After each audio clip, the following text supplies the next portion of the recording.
नमस्कार, राज्यसभा टीवी के खास कार्यक्रम स्पेशल रिपोर्ट में आपका स्वागत है। मैं हूं अरविंद कुमार सिंह। इस एपिसोड में हम चर्चा करने जा रहे हैं बुंदेलखंड में सूखा और कृषि संकट पर।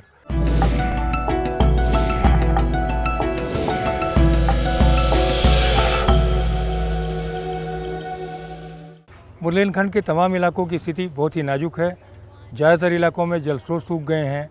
सूखे ने किसानों की कमर तोड़ दी है और उत्तर प्रदेश और मध्य प्रदेश सरकार की ओर से जो भी राहत दिए गए हैं उसे ऊँट के मुंह में जीरा से ज़्यादा नहीं समझा जा सकता। आइए आपको दिखाते हैं स्पेशल रिपोर्ट।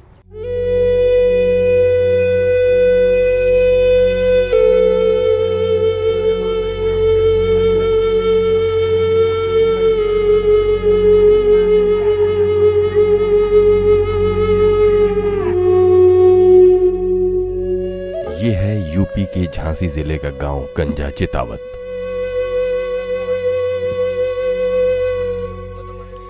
मऊरानीपुर तहसील के इस गांव की आबादी 2000 है, लेकिन गांव की बहू बेटियों के पास सबसे बड़ा काम है पानी का इंतजाम करना। चिलचिलाती दोपहरी हो या आधी रात, ये केवल पानी के बारे में सोचती हैं।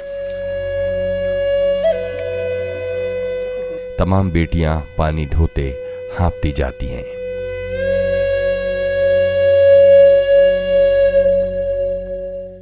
उत्तर प्रदेश और मध्य प्रदेश की सरहद के करीब है ये गांव, लेकिन आसपास के सारे जल स्रोत और विशाल तालाब सभी सूख चले हैं।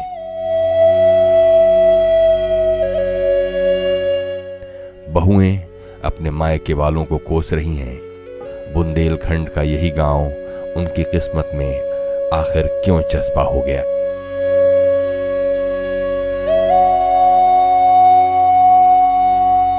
बंग में बिटियाँ परेशान रवानी पड़ी पानी भरने के लिए, वो है नहीं है तो पानी कहाँ से ले आए। तो बेबी अपने मार के जाती हैं जब भी कहती हैं कि वो गांव में संबंध न करियो और पानी नहीं होते, पानी की व्यवस्था बहुत ख़राब है, तो भी रिश्तेदार लोग बेंक जात साहब, तो भी संबंध नहीं होता।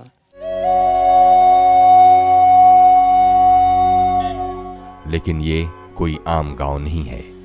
भारत में पानी के मामलों की प्रभारी केंद्रीय जल संसाधन मंत्री उमा भारती की संसदीय सीट का हिस्सा है। वो उत्तर प्रदेश और मध्य प्रदेश दोनों के बुंदेलखंड इलाके की दिग्गज नेता हैं। दोनों राज्यों की विधानसभाओं में रहीं और मध्य प्रदेश की मुख्यमंत्री भी रहीं, लेकिन बुंदेलखंड की इन बेटियों की पीड़ा का हरण वो भी नहीं कर पाईं और न मुख्यमंत्री अखिलेश यादव। जल संकट से तमाम मवेशी दम तोड़ रहे हैं। पानी को लेकर तनाव बढ़ रहा है। न सरकारी टैंकर आ रहा है, न ही सूखा राहत पहुंची है, और जल संकट ने महिलाओं का जीवन पहाड़ सा बना दिया है। पानी के वहाँ सोई नहीं पाते हैं, चाहे दिन के यहाँ चाहे रात के यहाँ पानी भरना, बस कुछ भी काम करना हो मतलब तो सब छोड़ के पानी की समस्या सब में ज़्यादा है। जैसे नल पे पानी न मिलता है तो झगड़ा भी होता है बहुत, और बालकन के 4 बजे उठते हैं तो खाना पीना बनाना पड़ता है। नल आ जाएगी तो कोई खाना पीना बनाने की जरूरी नहीं है, पहले पानी भरना है। एक के बाद एक सूखे ने खेती बाड़ी को पहले से ही उजाड़ दिया है। जो अन्नदाता थे आज रोटी के मोहताज हैं। समाजवादी सूखा राहत अब तक यहाँ नहीं पहुंची है। न किसी सरकारी मुलाजिम ने खोज खबर दी। हताश ग्रामीण पलायन की तैयारी कर रहे हैं। वो अपने मकान और खेत बेचना चाहते हैं। गांव वालों ने एकजुट होकर तालाब में भी बोरिंग कराई। पानी नहीं निकला तो आखिरी आस भी टूट गई।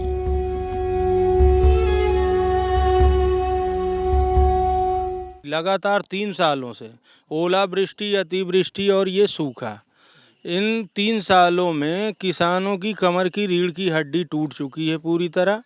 और यहाँ का किसान इतना कर्ज में दबा है, सरकारी कर्ज, बैंक क्रेडिट कार्ड का कर्ज और साहूकारों का कर्ज। तो सर ये जो कर्जा है और फसल की बर्बादी के कारण जनवरी से लेकर अभी तक यानी 16 माह के अंदर 480 किसानों ने सुसाइड कर ली है या सदमे में उनकी मौत हो गई है।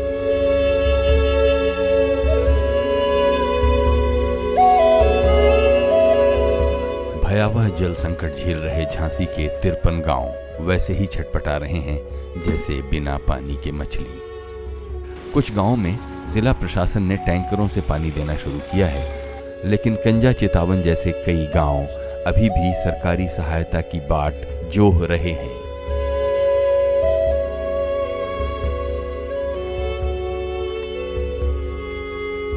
ललितपुर से लेके झांसी, जालौन, बांदा, हमीरपुर, लोग एक एक बूंद पानी के लिए मोहताज हैं। बहुत ज़बरदस्त तरीके से पलायन हो रहा, पशुओं की मौतें हो रही हैं, यहाँ तक लोग सुसाइड कर रहे हैं। इसकी वजह से लोगों की शादियाँ नहीं हो पा रही हैं, कई शादियाँ छूट गई हैं। 24 घंटे यहाँ समझ लो कि मारामारी होती है, यानी नौबत यहाँ तक आती है।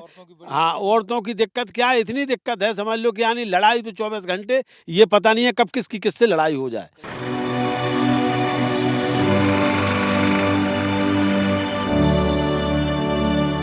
ललितपुर भी झांसी के साथ उमा जी के संसदीय सीट का हिस्सा है। यहाँ की दशा मराठवाड़ा से 19 नहीं। उमा भारती ने यहाँ के जल संकट से निपटने को सांसद निधि से धन भी दिया, लेकिन यहाँ जल संकट ने महिलाओं की दिनचर्या बदल दी है। वो रात से ही पानी के जुगाड़ में जुट जाती हैं। भयावह संकट से जूझ रहे यहाँ के 124 गांव में 489 टैंकरों की मदद से पानी भेजा जा रहा है। पेयजल की संकट इस प्रकार से आ कि जो हमारे हैंडपंप हैं उसमें जितने भी हम लोग पाइप डाले हैं उसके नीचे और पाइप डालने पर भी पानी नहीं निकल रहा है। और फिर भी जो है रिबोर कराने के लिए भी पर्याप्त धनराशि प्रदेश सरकार ने हम लोगों को मुहैया कराई है। साथ ही साथ नए हैंडपंप लगाने के लिए भी धनराशि प्राप्त हुई है। ललितपुर का बांसी गांव एक दौर में जल संपदा के लिए विख्यात था। आज बेपानी होना इसकी पहचान है। 12,000 की आबादी वाले इस गांव के आसपास सब कुछ रीता है। शहजाद नदी और विशाल तालाब खेल का मैदान बन चुका है। नदी में कुआं खोदने पर भी पानी नहीं निकला। यहाँ कई आंदोलन भी चले। टैंकरों से पानी आने लगा, लेकिन वो नाम को ही पानी है। उसकी गुणवत्ता ठीक नहीं और टैंकरों को लेकर शिकायतें ही शिकायतें हैं। इस नदी से हजारों एकड़ की भूमि सिंचित होती थी, लेकिन इस नदी का पानी पूरी तरह सूख जाने से हजारों एकड़ की ज़मीन सिंचित नहीं हुई। किसान बेचारों को भारी क्षति हुई है। किसानों के साथ साथ इस नदी से कस्बा बांसी की वाटर सप्लाई होती थी, जो अक्टूबर माह से पूरी तरह बंद पड़ी हुई है। टैंकरों से सप्लाई हो रही है। इतना भीषण जल संकट है कि नदी सूख जाने से जानवरों, पशु पक्षियों का जीवन भी खतरे में है।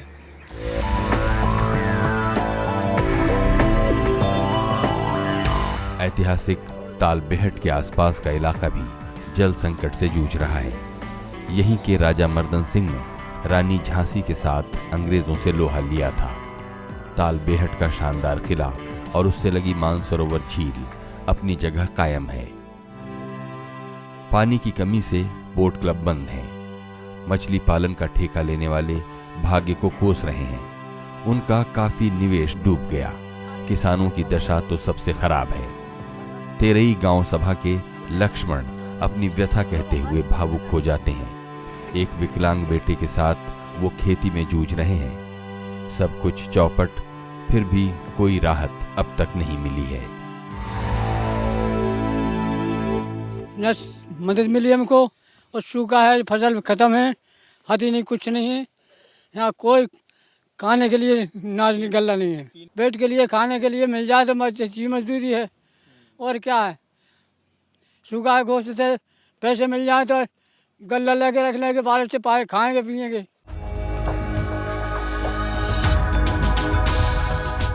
उत्तर प्रदेश और मध्य प्रदेश के बड़े दायरे में फैला बुंदेलखंड श्रीलंका जितना है।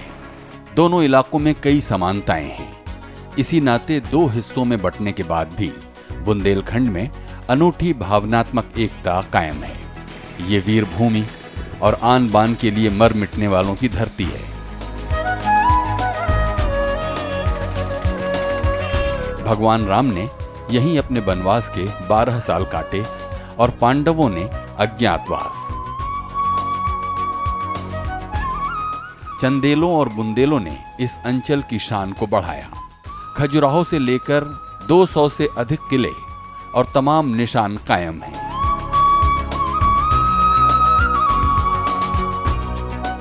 (1857) की क्रांति और आजादी की लड़ाई में बुंदेले अग्रणी रहे। साहित्य, कला और सभी क्षेत्रों में उन्होंने झंडे गाड़े।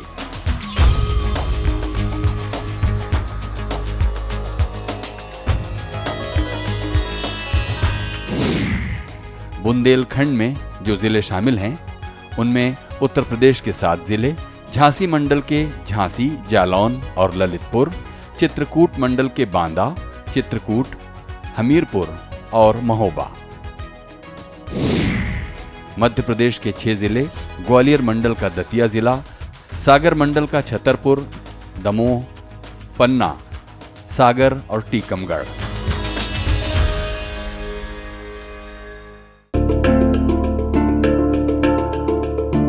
बुंदेलखंड की धरती हीरे और न जाने कितने अमूल्य खनिजों से भरी है।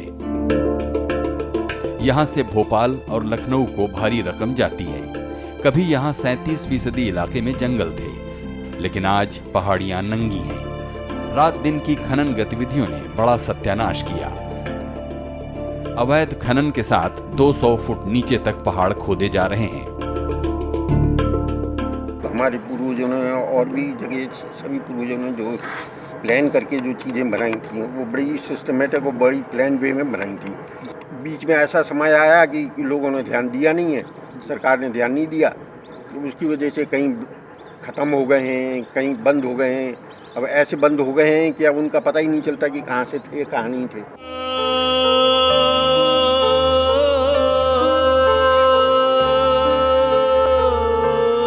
बुंदेलखंड के इतिहास में दतिया खास है।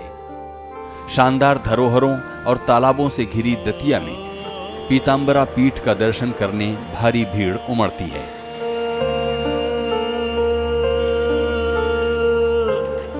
यहाँ अधिकतर तालाब सूख चुके हैं और फसलें नष्ट हो चली हैं। सूखा पीड़ित में हमारा गांव शामिल नहीं हुआ है, और जो कि इस साल तो आदमियों ने लाखों रुपए लागत लगाई है।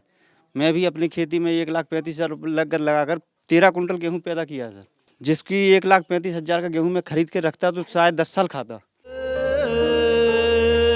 दतिया शहर और देहात की 9 लाख आबादी त्रासदी भोग रही है और 36 गांव तो भारी संकट में हैं। लेकिन आपदा में भी राजनीति जारी है।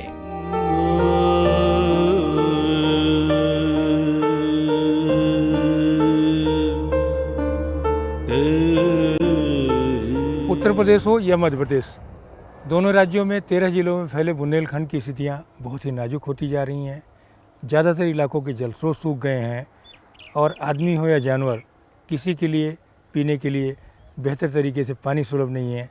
फिलहाल लेते हैं एक छोटा सा ब्रेक और इसके बाद आपको दिखाएंगे स्पेशल रिपोर्ट।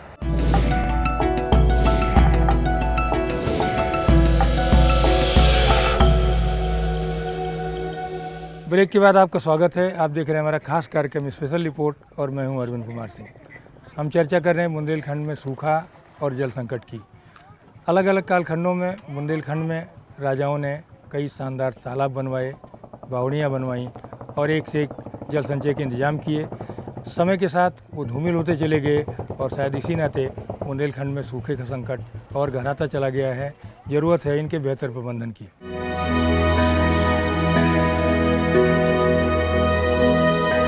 1200 की आबादी वाला अगोरा गांव कभी परमारों की बड़ी जागीर थी। दतिया रियासत में यहाँ का खासा दबदबा था। ओरछा नरेश ने यहाँ 1100 एकड़ में तालाब बनवाया। वो ऐसा सूख गया है कि तालाब होने का आभास तक नहीं देता। आप हमारे पीछे जो खेत देख रहे हैं, ये व्यवस्था खेत नहीं, एक विशाल अघोरा तालाब है, लेकिन ये पूरी तरह से सूख गया है। और इस गांव के लोग जो कि दूसरे इलाकों को पानी दिया करते थे, वो आज एक एक बूंद पानी के लिए तरस रहे हैं। गांव के भीतर सारे कुएं और हैंडपंप सूख चले हैं। बाहर एक हैंडपंप काम कर रहा है, उसी पर गांव जिंदा है।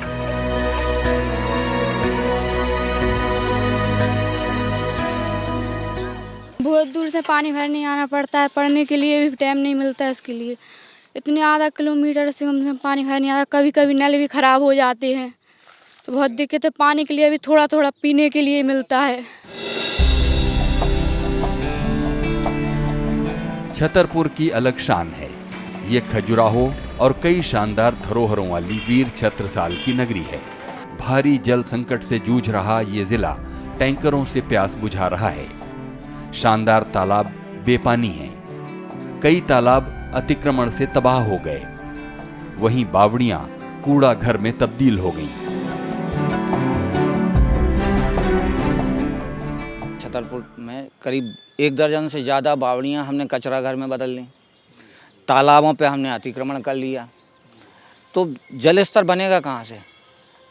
आज हालत ये है कि बुंदेलखंड ग्रेनाइट पे बसा हुआ है और 100 फीट के बाद पानी लगभग नहीं मिलता है। तो जब जल स्तर उससे नीचे चला गया तो फिर हमको मिलना ही नहीं है।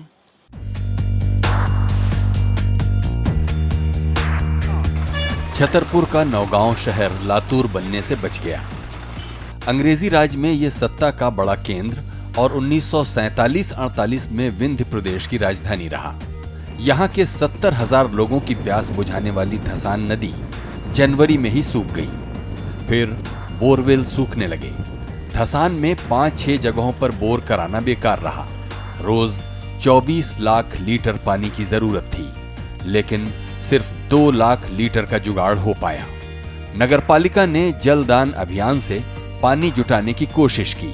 ये अभियान रंग लाया और जिसके पास पानी था उसने दान देकर 22 लाख लीटर पानी का इंतजाम कर दिया। नौगांव के लोग मिल बांट कर काम चला रहे हैं।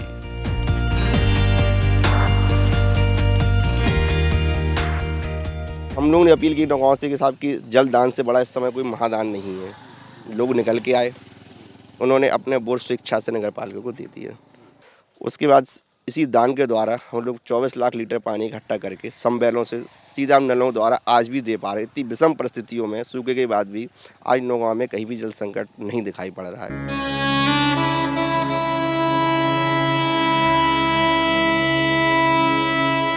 इतिहास पुरुष आल्हाउदल की नगरी महोबा आज अकाल का केंद्र बिंदु है।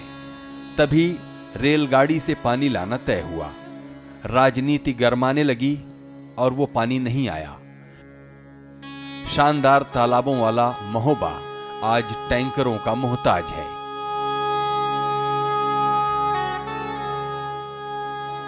लेकिन कबरई इलाके में क्रैशर पानी की भारी बर्बादी कर रहे हैं। खेती उजाड़ और तबाह है और भुखमरी के लक्षण दिखाई दे रहे हैं। बुंदेला समाज रोटी बैंक से गरीबों की मदद कर रहा है।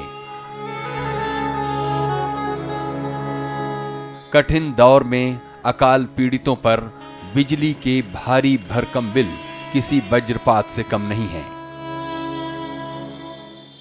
सरकार की ओर से वादे हो रहे हैं बहुत बड़े बड़े कि यहाँ राहत पैकेट बांटे जा रहे हैं। वो जितने लोगों को दे रहे हैं बीपीएल के थ्रू दे रहे हैं, उसकी लिस्ट में यहाँ तो सारे लोग जो है आज बीपीएल की हालत में है, क्योंकि 100% खेती बर्बाद हो चुकी है।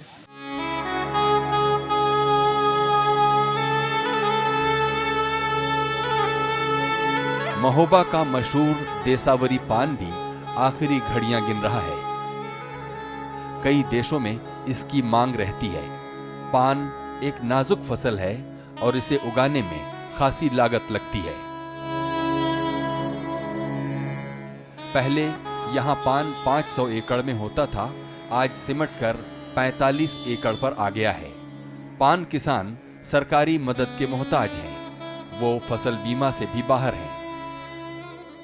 पानों में पानी ज़्यादा लगता है।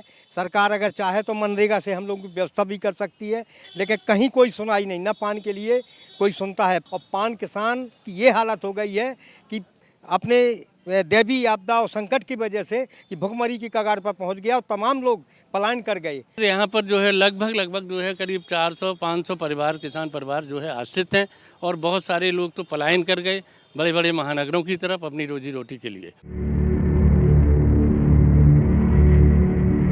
बांदा जिला इतिहास की सबसे बड़ी आपदा झेल रहा है।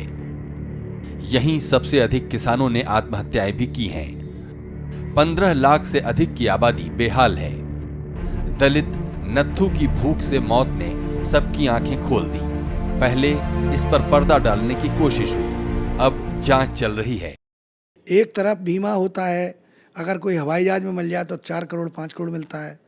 अगर कोई बड़ा आदमी मर जाए तो उसको 1 करोड़ रुपया मिलता है। अगर किसान आत्महत्या करके मर जाए तो उसके राहत के नाम पर लाख रुपया है। ये सरकार की जो भेद नीति है वो ठीक नहीं है। अगर अन्न सुरक्षा मजबूत होती तो ये मौत क्यों होती? लेकिन मदद का आलम यह है कि पिछले साल की आपदा का भी मसला पूरी तरह हल नहीं हुआ है। सर मैंने 90 रुपए किलो का बीज लाया, 15 किलो मैंने बोया, काट के लाया मैं 1 किलो। 70 रुपए किलो की मैं अलसी लाया, काट के लाया मुझे 500 ग्राम। घाटे की खेती है और मेरे छोटे छोटे बच्चे हैं, मेरे 5 बच्चे हैं, 1 लड़की है, छोटा और परिवार है। मैं गरीब आदमी हूँ, किस तरह पालूँ, मजदूरी करता हूँ। टैंकर और राहत पैकेट उन्हीं गांव में भेजे जा रहे हैं जहां जहां से सपा के प्रत्याशी डिक्लेयर हो गए हैं और उन्हीं वही हरी झंडी दिखाते हैं। चाहे बांदा की बात हो, चाहे चित्रकूट की बात हो, चाहे तालबेहड़, ललितपुर, मौरानीपुर, झांसी, कहीं की भी बात हो, राहत पैकेट और टैंकर का पानी उन्हीं लोगों को मिलता है जो समाजवादी मानकों पर खरे उतरते हैं या जो समाजवादी चापलूसी करना जानते हैं। गगरी न फूटे खसम मर जाए, ये चित्रकूट के पाठा इलाके की पुरानी कहावत है। आज भी पाठा विकास में सबसे पीछे है। पहले यहाँ के रुकमा खुर्द और ददरी गांव की बहुएं पानी के लिए लंबा सफर करती थी। चित्रकूट के पास भौरा ताल से वो पानी से भरा घड़ा लेकर वापस पहाड़ी पर चढ़ती तो शरीर के पोर पोर हिल जाते। उनके भीतर से निकली आह से ही ये कहावत निकली। पैसा दूध टका गगरी, आग लगे रुखमा ददरी। भौरा तोरा पानी जुल्म किए जाए, गगरी न फूटे खसम मरी जाए। लेकिन आज वो पाठा नहीं है। खसम मर जाने की कहावत इतिहास का हिस्सा बन चुकी है। तो भी दलितों, आदिवासियों के टूटे फूटे घरों में अंधेरा कायम है। 3000 की आबादी के रुखमा खुर्द में कई नालों में पानी आना बंद है। बिजली दिन भर नहीं रहती। चित्रकूट की 10 लाख की आबादी संकट में है, लेकिन समाजवादी सूखा राहत की लिस्ट में 21,000 लोगों के नाम हैं। यहाँ की खेती का तो वो आलम है कि 70% जमीन हमारी जो है परती पड़ी रह गई। 30% में बोया गया, जो जहाँ जिसके पास ट्यूबवेल हैं उसके माध्यम से, तो उसमें भी मात्र 10 से 15% की ही उपज हुई। किसान तो उसको काटने का भी पैसा घर से दिया, ये कहा जा सकता है। मेन हमारा जो फोकस है वो पाठा क्षेत्र पे है। तो यहाँ पे ट्राइबल्स, जो कोल जो मध्य प्रदेश में ट्राइबल्स में आते हैं, यहाँ एससीज में आते हैं, तो हमारा पूरा फोकस उसी पाठा क्षेत्र पे रहता है। हमारे अधिकारी भी हमने उसी में ज़्यादा संवेदनशील किया हुआ है।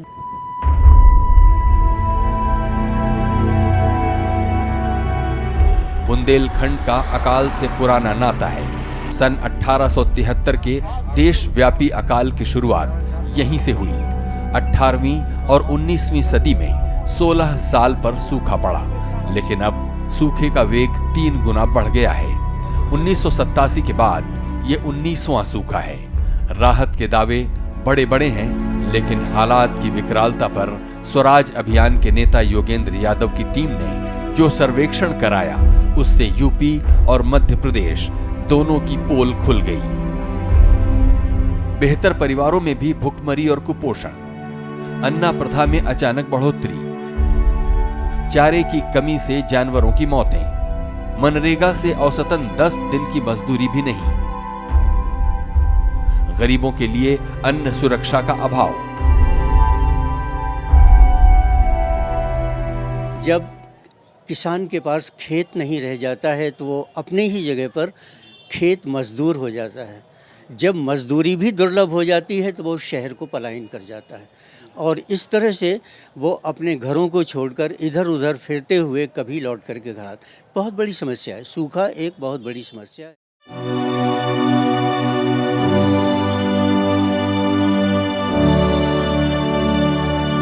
कभी सूखे की ढाल जानवर होते थे, लेकिन आज वो निढाल हैं। पानी ऐसा नदारद है कि वन्य पशु तक मर रहे हैं। भूसा और चारा जनवरी में ही खत्म हो गया। चारा संकट से निपटने को हर जिले के हिस्से में केवल 2 करोड़ की राशि आई। हाल में मुख्यमंत्री ने केंद्र से राहत शिविरों में पशुपालकों को राहत देने के लिए 60.20 करोड़ रुपए मांगे, लेकिन जमीनी हकीकत बहुत गंभीर है। काफ़ी जानवर यहाँ ख़त्म हो चुके हैं पानी के उसमें, और गरीब के जो हालत है कुछ कही नहीं जा सकती है। राजस्थान में किसान भाई करते हैं, वो अपना चारा इस तरह से संचित करते हैं कि 10 साल तक भी काम आता है। तो वो हमें जो हमारे जो एक्सपेरिमेंट हैं अलग अलग क्षेत्रों में जहाँ ICR के अनुसंधान केंद्र हैं, उनको यहाँ पर भी हमें करने की ज़रूरत है। उनको यहाँ बताने की ज़रूरत है कि कम पानी से भी कैसे हमारा जो पशुपालक है वो अच्छा उत्पादन ले सकता है। यूपीए सरकार में बुंदेलखंड को 7,500 करोड़ का पैकेज मिला। सही इस्तेमाल होता तो न ऐसा सूखा होता न जल संकट। धन जल निकायों पर खर्च होना था, लेकिन मंडियां बना दी गई। चंदेलों और बुंदेलों के जो तालाब अकाल को चुनौती देते थे, वो कब्जे का शिकार बन गए।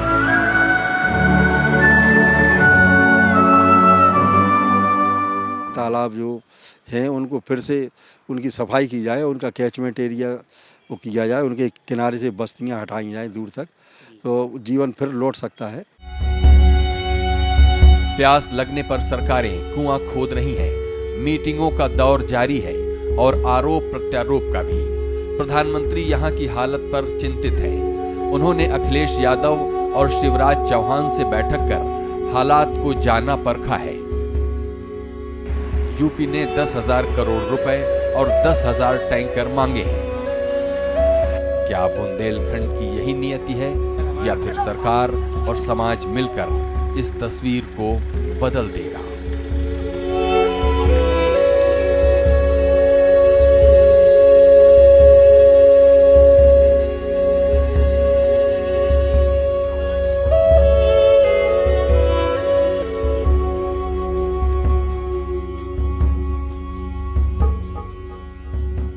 तो कुल मिलाकर यहाँ के हालात को देखते हुए माना जा सकता है कि बुंदेलखंड की दशा भी मराठवाड़ा से कहीं कम नहीं है, और इसीलिए यहाँ भारत सरकार और दोनों राज्य सरकारों को मिलकर कुछ ठोस रणनीति बनानी होगी।